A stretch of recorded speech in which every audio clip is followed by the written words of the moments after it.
যাচ্ছে? আচ্ছা, কোনো ব্যথা ছাড়া বা কোনো কাটা চেরা রক্ত এগুলা বের হবে না। দেখেন, দেখা যাচ্ছে? তিল রিমুভ করতেছি আমরা এখন।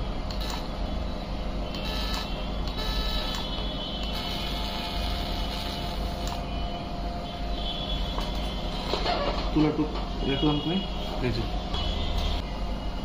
আছে তেল রিমুভ করে ফেলছি না। আরো ক্লোজে আসেন, দেখেন কিচ্ছু নাই এই জায়গায়, বুঝছেন?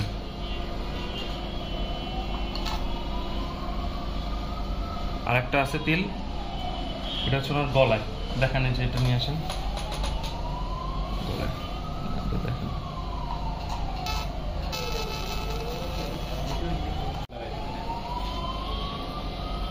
এত গভীরে কেন? ভিডিও করতেছেন? দেখা যাচ্ছে আছে তিল, ক্লোজ থেকে দেখেন, তিল নাই, চলে গেছে। এটা শুকায় যাবে 2-3 দিনের মধ্যে।